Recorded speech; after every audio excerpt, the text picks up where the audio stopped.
"Spare me, great lord," begins by showing a woman holding her baby son in the pouring rain. The woman, who looked exhausted, then tried to find a place to take shelter and hide from a group of people who were chasing her. In her desperation, the woman then entrusted her baby son to the mistress of the house, and then just left. However, the woman never returned to pick up her baby son until 18 years had passed since then, and the baby son, named Lu Shu, had now grown up. That night, when Lu Shu was visiting the fireworks festival with his sister, Lu Xiaoyu, he overheard some people talking about people who had superpowers. Lu Shu did not necessarily believe the news that was going viral because, according to him, there was no one with superpowers in this world. However, when he and Xiaoyu watched the fire magic show performed by a man on the stage, Lu Shu felt a strange, radiant energy emanating from the necklace his mother had given him. He then assumed that the man wasn't doing magic tricks, but rather had superpowers to control fire. 超能力。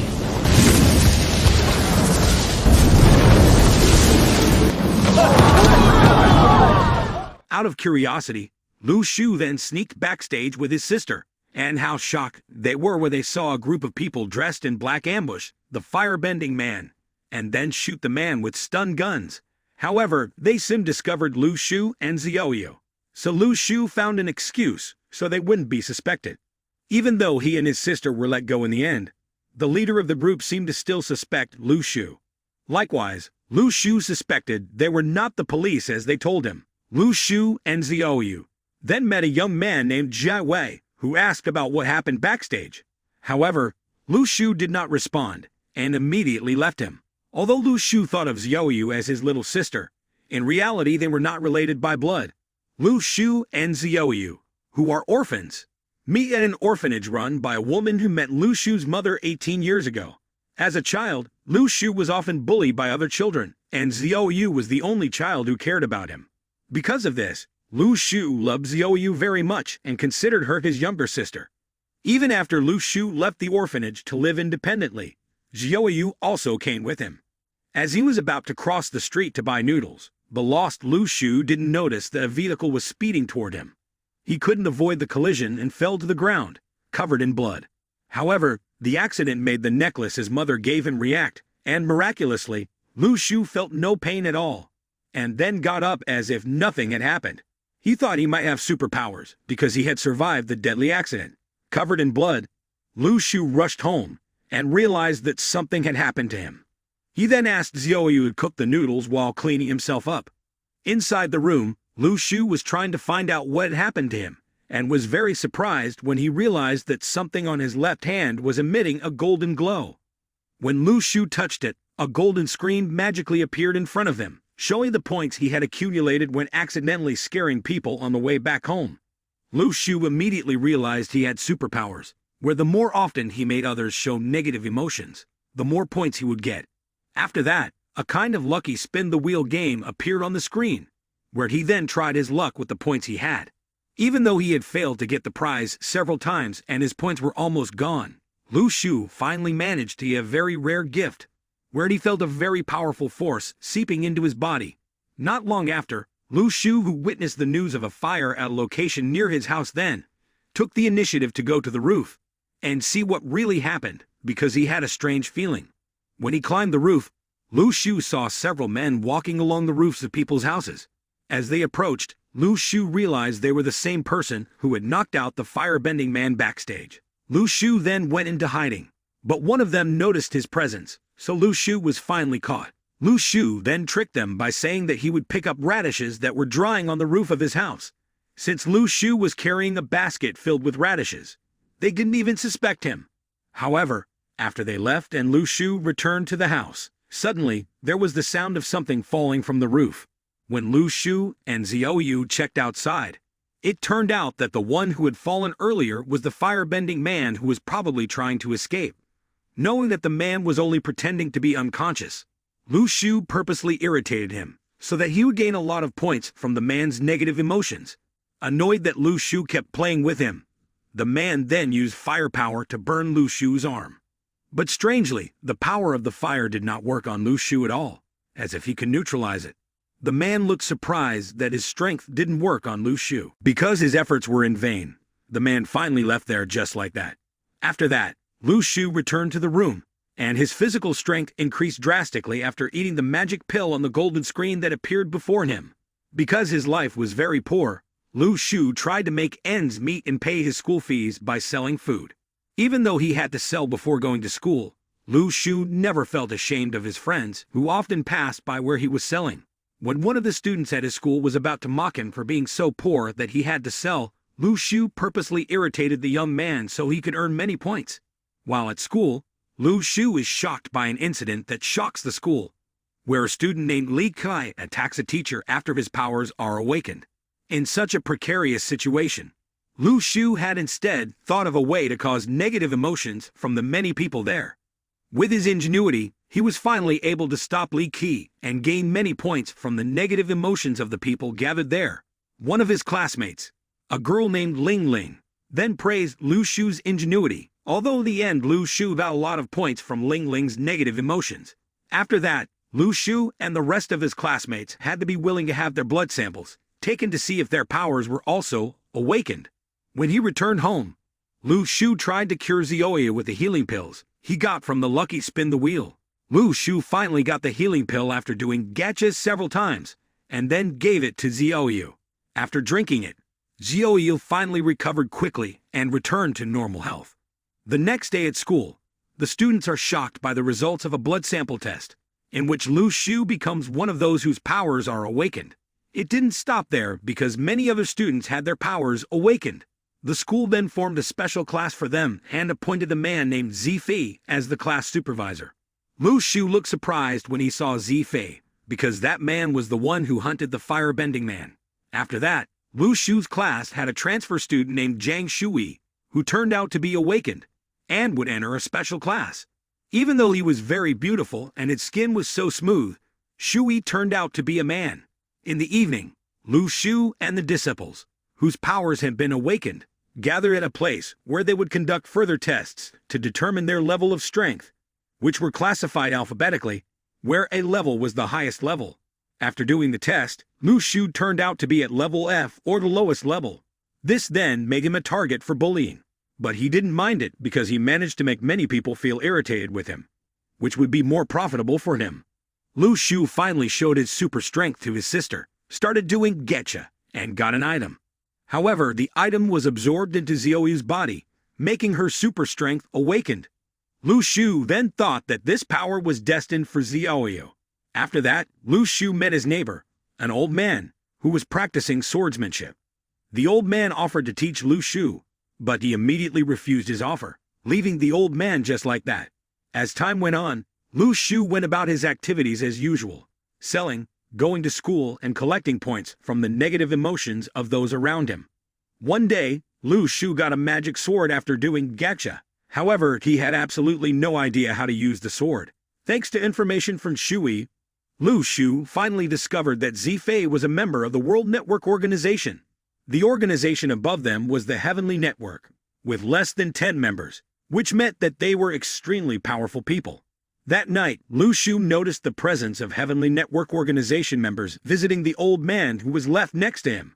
The old man named Li turned out to be one of the highly respected higher-ups of the Heavenly Network. After knowing this, Lu Shu finally accepted Master Li's offer and began to practice swordsmanship with the old man.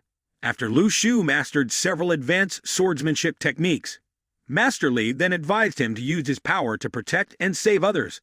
However, Lu Shu turns out to only care about his sister and wants to always protect her, because Zioyu is the most precious person to him. One day, one of Master Li's best disciples, a man named Exi Shujin, came to Master Li and invited him to rejoin the Heavenly Network and teamed up to explore a ruin. However, Master Li refused because he didn't want to mess around with Heavenly Network's affairs after deciding to retire. That night, Lu Shu and Zioyu did a test to determine their strength level, where Zioyu's strength turned out to be A level, and Lu Shu's true strength was unmeasurable. However, Lu Shu decided to hide his power because he didn't want to cause trouble. After that, Lu Shu and Zioyu started to test each other's strengths and seemed amazed by their superpowers. Shortly afterward, Lu Shu and Zioyu then rushed to the location of the big explosion. where the explosion was caused by a fight between the Earth Network and a group that had a fairly high level of super strength and was dangerous. Lu Shu and Xiaoyu seemed to be watching the fight from a distance. After learning a little about their strength, Lu Shu confidently launched an attack to test his strength.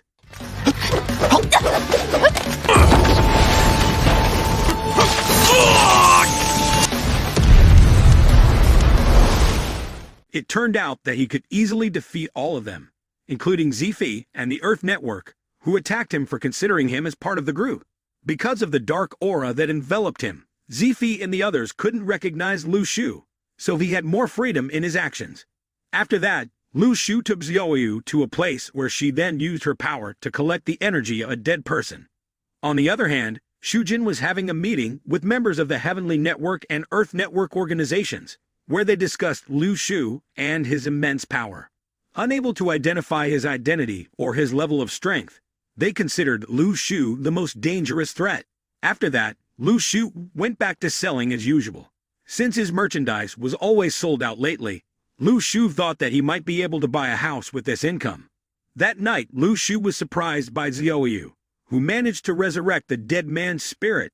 In fact, she can find out the past of the person, who turned out to be a gang of robbers. Xiaoyu told Lu Shu that the gang of robbers had hidden their stolen money somewhere.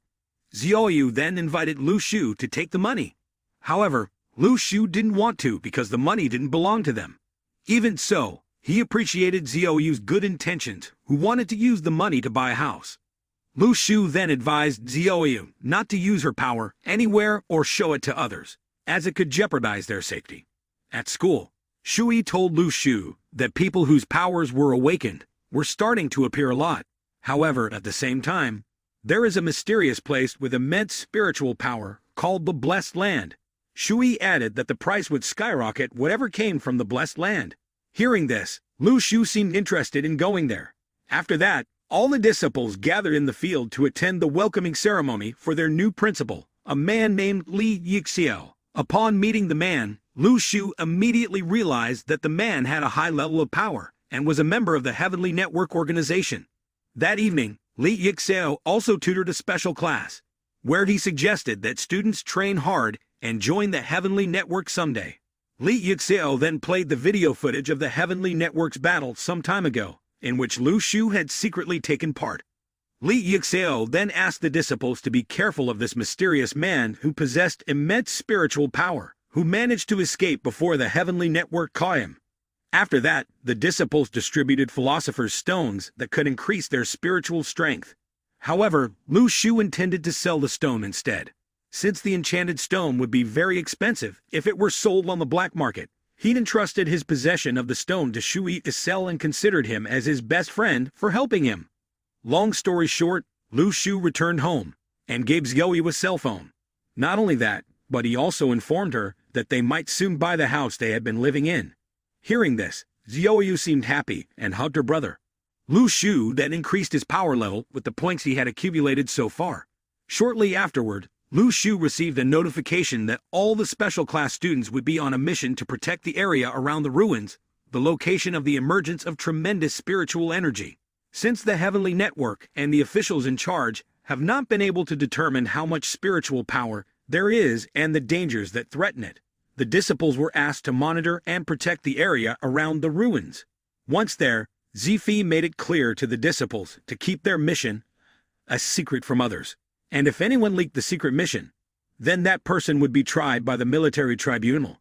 Since being around the ruins could increase their spiritual strength, disciples were also required to practice. Lu Shu, who had a unique way of training, then took advantage of the opportunity to irritate his friend, a young man named Li, so that he could accumulate many points and increase his strength. Lu Shu was very happy to prank Li because he was always irritated with him, and gave Lu Shu a lot of points with his negative emotions. Elsewhere, Xiaoyu seemed worried about her brother, who couldn't be contacted by phone because there was no signal. After a few days of being there and annoying Li all night long, Lu Shu finally earned many points, which he then used to increase his strength, making him immune to anything. Li, who underestimated Lu Shu for only having level F strength, then challenged him to an arm wrestling fight with him. However, Lu Shu could easily defeat him, even in a matter of seconds. Zifei, who saw this, then challenged Lu Shu to arm wrestling with him. After feeling Lu Shu's physical strength that was able to beat him in arm wrestling, Zifei then praised Lu Shu and said he had good potential in the future. Not long after, suddenly, a thick fog appeared that led to the place quickly. The mist turned out to be a portal that could transfer everyone in its path into the ruins region. Everyone panicked while running away so as not to be trapped in the fog. Lu Shu and Shui also tried to escape from there. However, the two separated, and Lu Shu ended up trapped into the ruins realm. There, Lu Shu was attacked by several terrifying undead and defeated them all. He then met a group of people who were also attacked by a swarm of zombies, and then helped them. However, since those people didn't help him when he was attacked by the zombies, Lu Shu angrily left them. Lu Shu then explored the place to find out what really happened there. After defeating several zombies and picking up their swords, he saw a light flare shot into the air and rushed towards it. The flare's light turned out to be from a young man named Chang Huani, who was a spy from another country. Chang tried to run away from there, but Lu Shu followed him because he was suspicious of him. Chang tried to kill Lu Shu at every opportunity but always failed. Lu Shu and Chang finally fought, and Lu Shu seemed overwhelmed by Chang in close combat. However, Lu Shu finally defeated Chang after using his ultimate move. Lu Shu then continued his journey until he finally arrived at a forest. Lu Shu, who was hungry, finally found a very fruitful apple tree. Without thinking, he then took some apples, but immediately met resistance from a flock of squirrels who were there because they thought he had stolen their food. Lu Shu immediately ran away when the squirrels threw stones at him. Towards evening, Lu Shu decided to rest while eating his apple. He realized he had circled the ruins because he had run quite a distance, but found no one. Knowing that the only way to get out of the ruins was to find the spiritual power core at the center of the ruins, Lu Shu planned to return to his original place. However, Lu Shu instead encountered a pack of hungry wolves with a fairly high level of strength. Because it was impossible to defeat them all, he finally rushed to escape from the pursuit of the wolves. Being inside the ruins can indeed increase his strength, not only his spiritual strength but also his physical strength. Lu Shu then managed to avoid the pursuit of the wolves who were far behind and finally returned to his original place, where the group of people he had saved was still there. They all looked amazed that Lu Shu was still alive after facing the swarms of zombies behind the hill. Not only that, but Lu Shu was also completely unharmed, despite having a low level of strength. One of them then begged Lu Shu to stay and protect them. But again, he refused, saying he would only spend the night there and continue his journey the next day. On the next day, Lu Shu finally continued his journey. However, the demon horse army suddenly blocked Lu Shu, who immediately threw arrows at him. Lu Shu managed to dodge their attacks and hid in a safe place. On the other hand, the members of the Earth Network organization were observing the demon horse troop from a distance. Since they failed to kill the leader of the demon cavalry army, now they are having a hard time because the army has actually increased in size. Meanwhile, Lu Shu turns out to be hiding behind a hill, where he then ambushes the demon army and fights alone.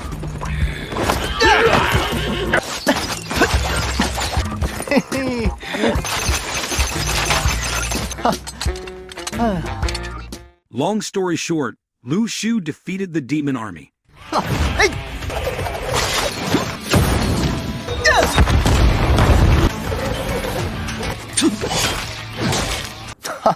赚大喽，赚大喽! And took all their weapons, which amazed everyone because to defeat the demon army, at least level C strength was needed. But Lu Shu, who had F level strength, could defeat them alone without even the slightest scratch. Lu Shu then peddled the spears and other weapons he got from the demon army and sold them to the members of the Earth Network and Heavenly Network organizations, as well as other disciples. After that, they also cooperate towards the core of the ruins so that they can get out of there. In the evening, Lu Shu and the others decided to rest. He then gave the apple he had picked up in the forest and gave it to the network members because they had worked hard, even willing to sacrifice their lives to protect the disciples. However, Lu Shu set a pretty high price if the disciples wanted the apple. Despite being considered a selfish mercenary person, he seemed relaxed and replied to their words by saying that all of them had never experienced hardship in their lives or become poor. After that, Lu Shu and the others were confronted by a mass of spirits of the dead that surrounded them. He tried hard to keep the spiritual sword from escaping from within his body because he didn't want to show his power to everyone there. However, the spirits of the dead who were about to attack seemed frightened when they saw Lu Shu's spiritual power, so they immediately fled from there. After continuing their journey, Lu Shu and his companions finally arrived at the center of the ruins, where a large hole and a group of people had been there first. Seeing so many people there, Lu Shu took the opportunity to return to selling.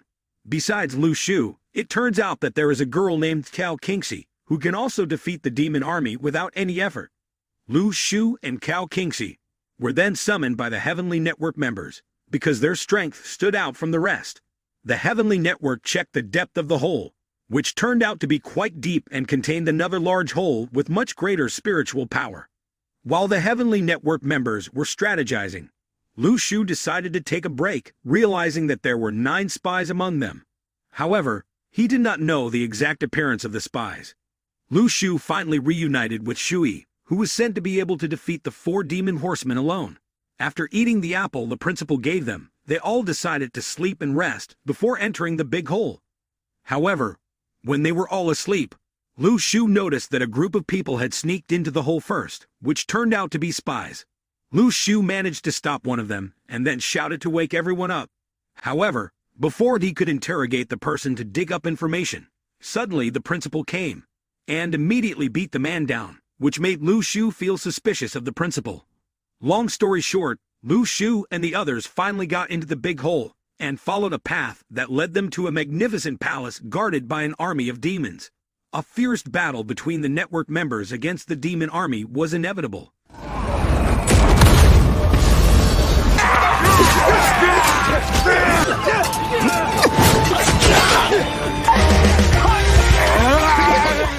Cao Qingxi showed extraordinary abilities when fighting against the demon army, while Lu Shu seemed relaxed because the demon army realized his terrifying power and chose to avoid it. Not getting any significant resistance from the demon army, Lu Shu decided to sneak into the palace, hoping to find the precious ruins treasure. When Lu Shu entered a room he believed to be where the treasure was, he had to face off with several demon warriors guarding the place. However, just as they were about to attack him, the spiritual sword inside Lu Shu's body suddenly appeared, making them all shudder in fear, then returning to their defensive stance. Meanwhile, outside the palace, everyone seemed overwhelmed by the demon army that was so hard to beat. Even the principal with the highest power level seemed overwhelmed when fighting the demon army leader. In their desperation to defeat the demon army and get out of the ruins, Lu Shu apparently managed to find the treasure, which was also the core of the ruins, so that all of them were finally able to return to where they came from, and the mist finally dissipated.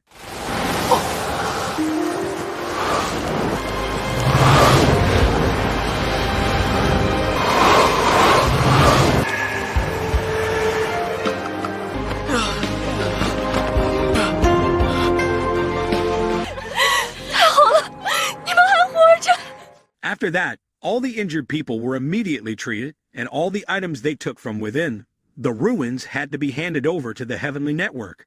On the other hand, Shui looked panicked while searching for Lu Shu's whereabouts because he was nowhere to be found. Shui thought that Lu Shu did not survive and disappeared into nothingness. But then, Lu Shu finally appeared and handed over the 5 spears he took from the demon army. After that, Lu Shu rushed home because he was very worried about Ziyou's condition. Not long after that, Lu Shu finally met his little sister, who missed him so much because she had been waiting for his return for so long. The ruins' treasures possessed extremely formidable spiritual power, so anyone who possessed them could use God-level spiritual power anytime and anywhere. Not only that, the treasure in the form of a golden seal turned out to be an infinite storage space, in which a door led to the magnificent palace that was previously in the ruins. Meanwhile, elsewhere, Shi Sujin and his subordinate, a man named Nai Ting, were discussing the last seconds that happened at the center of the ruins before someone took the gold seal and brought everyone back with the power of the golden seal. Until now, the principal and Heavenly Network were still investigating who the person who had taken the golden seal was. Since the golden seal possessed God-level spiritual power, Nai Ting ordered all his men to report immediately if they discovered any unusual spiritual power appearances. judging that the principal's performance and his special class were deemed unfavorable. Shi Sujin then ordered Nai-Ting to supervise the two most outstanding students in the special class, namely Cao Qingxi and Lu Shu. Since Cao Qingxi had A-level spiritual strength, Shi Sujin asked them to focus more on monitoring her development because she had great potential in the future. The moral we can learn from this anime is never to underestimate someone who looks weak, because true strength does not come from physical toughness or great talent, but from a strong determination to protect and make loved ones happy.